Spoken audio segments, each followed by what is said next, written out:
Apliquei o adubo nitrogenado e logo na sequência veio uma chuva muito intensa, uma chuva pesada. E agora? O que vai acontecer com esse nitrogênio aplicado? Então fica comigo aqui que você vai entender um pouquinho mais no ensaio que nós fizemos aqui na estação da Terrena sobre essa dinâmica, sobre essa questão de chuva intensa sobre o adubo nitrogenado para lavouras em geral. Então, para avaliar essa dinâmica do nitrogênio, principalmente do nitrogênio, em situações onde eu apliquei e veio uma chuva muito intensa, nós estamos aqui na estação da Terrena com um simulador de chuva, onde a gente colocou em sistema de vasos um solo, no caso aqui um solo argiloso, com 55% de argila. Simulamos aqui uma densidade de 1,2 gramas por centímetro cúbico. Inclinamos o vaso para forçar um pouco mais a erosão laminar em 10%.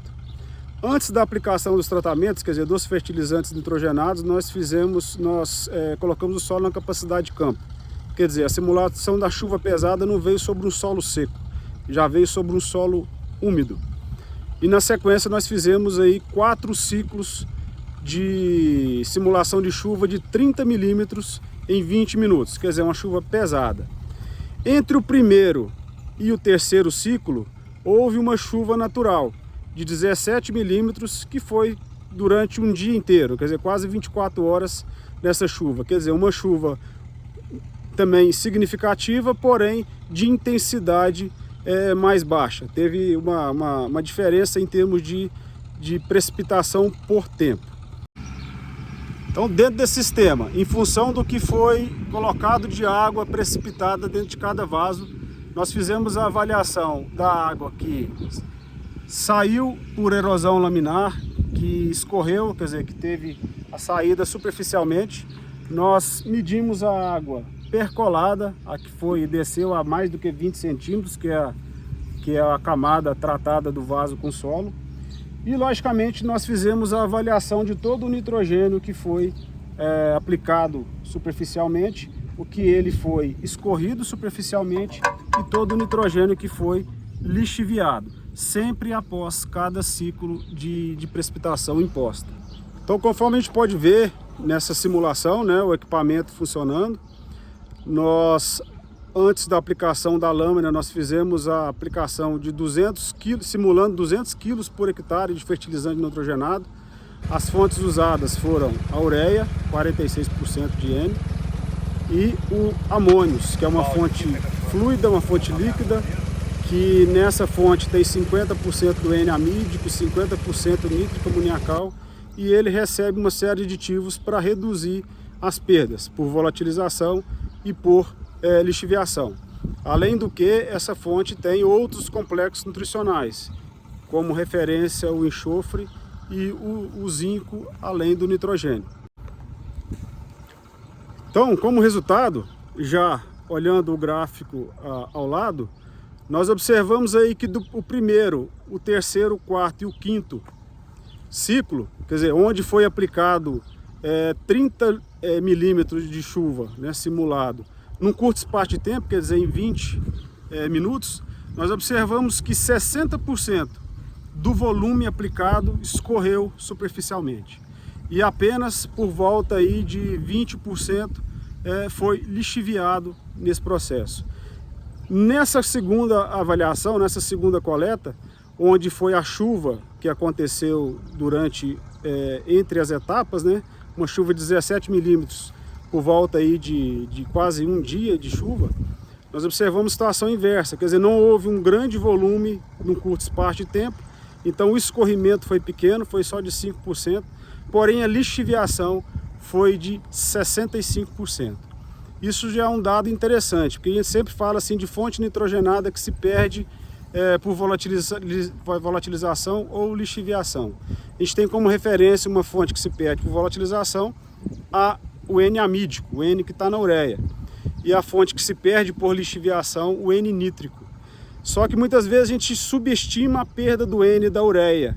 A gente tem que lembrar que a ureia é uma molécula nitrogenada orgânica, que ela está com uma carga neutra, quer dizer, ela é um complexo orgânico. E que esse complexo, por ter carga neutra, ele pode se movimentar no perfil a depender do tipo de solo, a depender das condições, algumas características, ele pode sim se movimentar, porque o pico de hidrólise dessa ureia acontece por volta de 3 dias. Então, quando acontece a hidrólise, aí há uma transformação para amônio e depois para nitrato.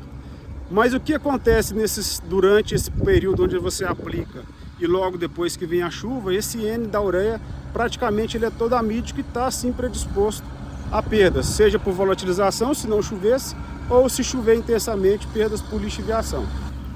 Então, nesse gráfico aqui ao lado, nós observamos as perdas do N por erosão laminar, por escorrimento superficial nesse saio específico. A gente observa que a primeira coleta, quer dizer, após os primeiros 30 milímetros num curto espaço de tempo, nós tivemos uma alta perda de nitrogênio pela ureia, por escorrimento. E há uma menor perda em relação à ureia com o uso da tecnologia do amônio, né? O nosso adubo diferenciado. Isso acontece por quê? Porque a ureia ela dissolve muito rapidamente, mas não penetra no solo com as primeiras chuvas. Ela fica ainda superficial e com uma chuva intensa vai arrastar.